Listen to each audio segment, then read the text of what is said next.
It really was meant to kind of start all this on a lighter note.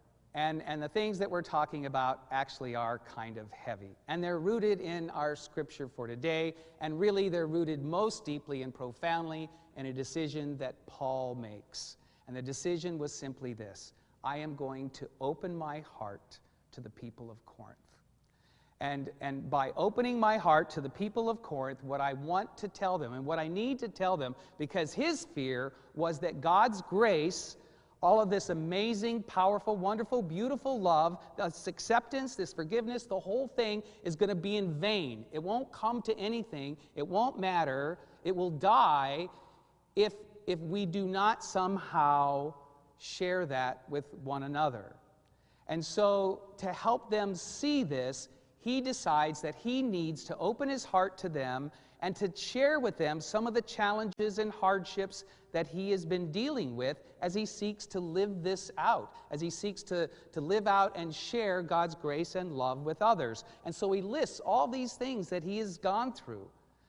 Now, fortunately, when you look at that list, most of us have not had to endure things like beatings and imprisonment, but the pivot to the 21st century is easy to make, because within a couple of minutes, I think you'll recall and be able to agree that there are a lot of other challenges and hardships that people are experiencing right now, and in fact, it's growing and spreading. More and more people are experiencing them in ways that can end up just as deadly. And I'm not even just talking about the United States. I'm talking about the entire world. And let me give you just two quick examples, and I'll start in Great Britain. A few years ago, England sensed that there was some things going on with their people that were not good or healthy, and so they intentionally talked to a lot of people. They did surveys, they did studies. This is what they discovered: that there were about 9 million people in their country at that time, and this was a few years ago, who said that they were feeling constantly, always lonely. And that's kind of a hard thing to define, but the way that they defined it was that these were people who had not had a single conversation with a friend or a family member in over a month. So can you imagine? A whole month goes by and you have not had a chance to share or talk about anything that's going on in your life. And so an initial first step in the hopes that they could begin to address this, and some of you might remember it, was when their Prime Minister, Theresa May, appointed a minister for loneliness. Can you imagine? And of course, they would need to do a lot more than that, but I think that was their way of saying, we're going to put some time and energy and effort on figuring out things that we can do to address this, because this is not a good thing. Well then, over in China, they, as a country, were discovering that they too were starting to see this, and that it was breaking down the people of their country in ways that were not good. And so their approach was a little different. It kind of made me smile. They passed a law. So, and this was 5 years ago. In 2013, they passed a law requiring parental visits. So if you had parents that were still alive, you were now mandated by law and required to visit them. And it makes me smile because I'm not cynical, but I'm always a little skeptical, and chances are most of you would see the flaw in this, because how can any government, how can any country require their people, now you're going to be more thoughtful and kind and considerate and caring? Can you require people to be that way by law? I don't think they quite knew how to get there, but it represents their recognition of the issue and their effort to do something to address it.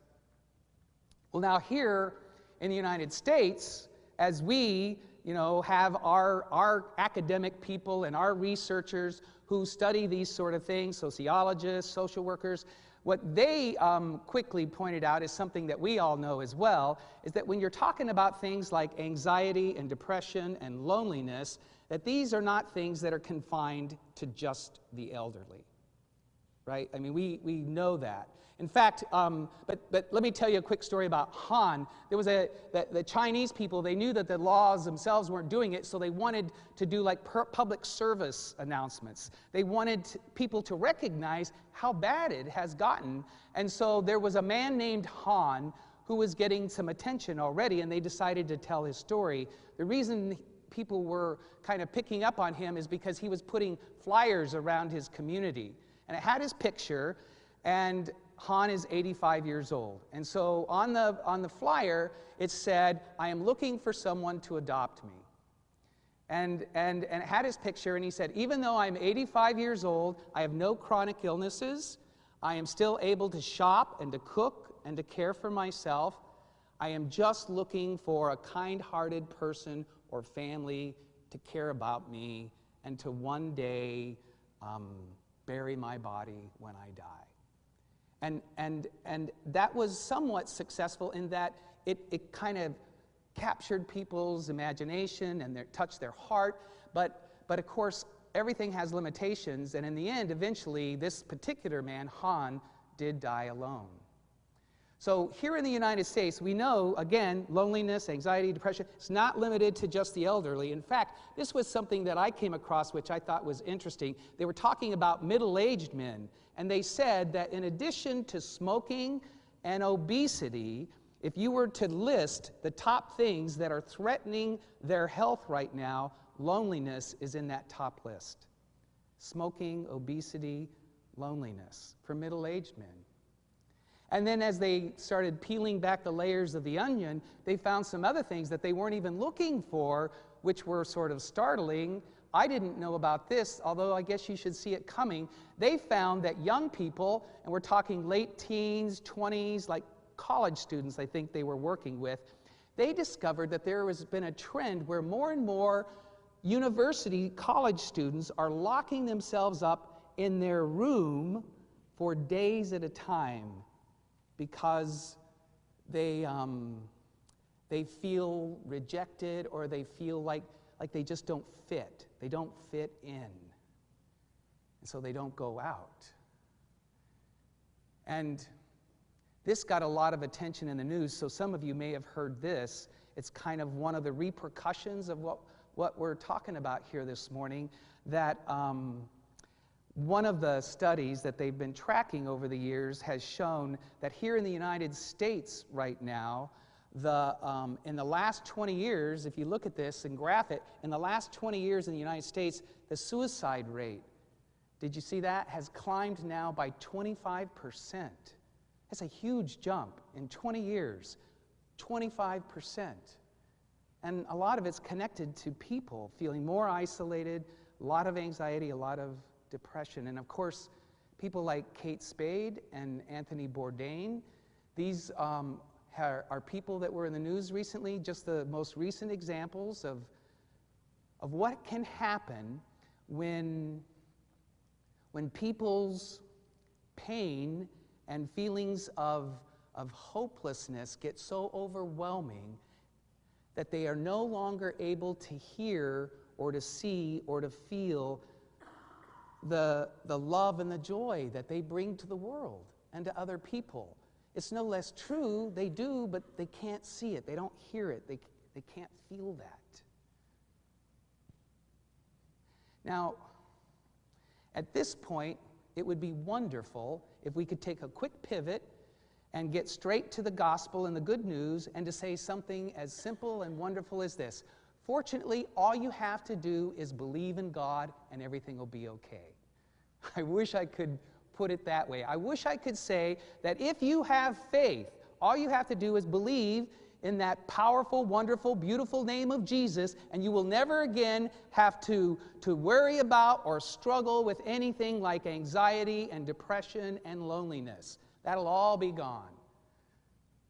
But of course, we all know that is not true. It is not that simple. And that has come home to me again and again, and I'm sure for you. One was one of the towering inspirations for my faith when I was coming of age. One of the people out there in the world making a huge difference because she had this larger-than-life faith was Mother Teresa. Remember her work in Calcutta? And she was held up by countless people, and rightly so, because her faith gave her the grit and the courage and the determination to make a difference in the world, and countless people were blessed because of her and because of her faith. And so I figured she's got it all figured out. Some of you may have read her biography or heard about it. I can tell you quickly what happened is this. After she died, her closest friends, and she had people like spiritual advisors and mentors, confidants that she would write to. And they kept those letters, and they were sacred and personal, so they weren't shared ever with anyone while she was living. But after she died, they wanted to tell her story, and so they became the source of her biography. And what comes through in that biography again and again is that, of course, yes, her faith was authentic and genuine, and with it and through it, she was able to do amazing things. But the other thing that came through loud and clear was this: she struggled mightily with depression throughout her entire life. So faith and the things that we're talking about can coexist. And they do all the time. And I see it closer to home in my own family. In my own family right now, we don't have a big family, but we're lucky enough that some of them, a lot of them live right here in the Dallas-Fort Worth area, in the Metroplex. And so we're at the point now where we have 3 generations. And so we see each other and we get together. In fact, just this weekend, there were 3 generations of us together. And right now, we have people in all 3 of the generations who are dealing with the effects of anxiety. So every generation, we're seeing this happening. This stuff is real, and it's affecting people, good people, people of faith. And the good news in our scripture for today, which is captured, I think, in one key insight and was driven by Paul's hope and prayer and desire that God's grace not be in vain, that it does matter and it can make a difference, gets summed up basically like this. Just as Jesus opened his heart to all of us so that we could know his grace and forgiveness and acceptance, for that to not be in vain, it is equally important for us to open our hearts, and not just to him, but to each other. And that can sound a little frightening, but honestly, it is so easy. And to give you one quick example of just how easy it can be, I'd like to tell you the story of a guy named Brian Hart who described one of his experiences like this. It started out in a California pizza kitchen.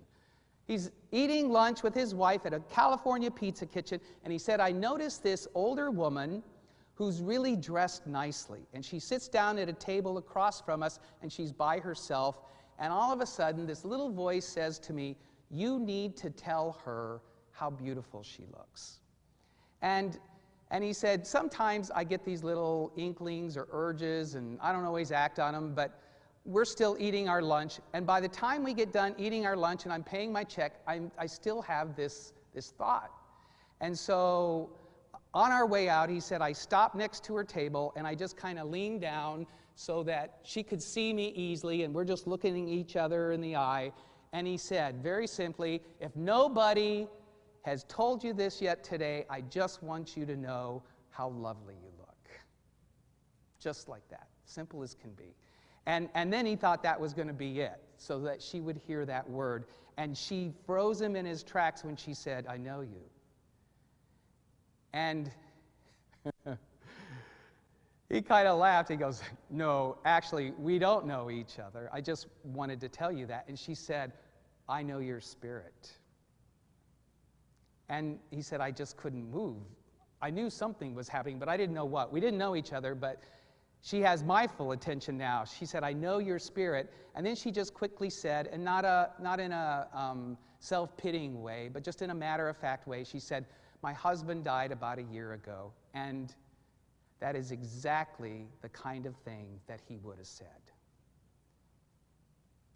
And he said, I had no other words, but I just felt this need to, after I kind of smiled and nodded. I just gave her a quick hug, and that was just fine, just as that.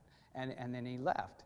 But it stayed with him. And so he's just reflecting on this. And he said, I've actually shared it with some people, which is how I heard about it, because I want people to know, and he said, I absolutely believe this with all of my heart, that God is doing this all the time to each and every one of us. And he calls them shoulder taps. You know, that every once in a while you get a little tap on the shoulder.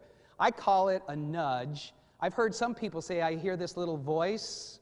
Whatever you call it, it is, he believes, and I do as well, that this is God's Spirit hoping to work through you at just the right moment, a really important moment.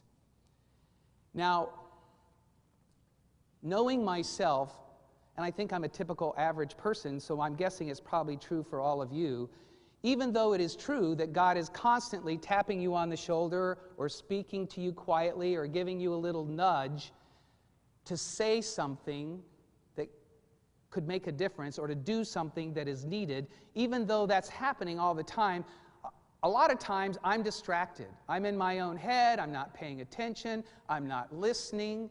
I think that probably happens to you, so some of those moments we miss a few. The other ones that I feel a little more badly about is I hear it, God has my attention, I have a pretty good idea of what I could say or what I could do, and I'm hesitant and I'm reluctant, and the moment goes by. And nobody knows, just me. And I share that with you because I don't want you to feel bad. I'm not interested in beating myself up. I don't want to beat you up. I don't want to make you feel guilty. Nobody hits 1,000. We're not going to get it right each and every time. But let me tell you this, every single time you feel that, every single time you hear that, and you do act on it, every time you will almost always know that it is indeed one of those God moments. And you will know because it is not only a blessing to them, but also to you. And you'll know. And so in that spirit, this morning, as you think about how all the way back 2,000 years ago, people of faith, people like Paul, who were hoping that what Jesus has done will not be in vain, decided that one of the things I need to do is open my heart to his people so they know what can happen in life and that they're not alone in it.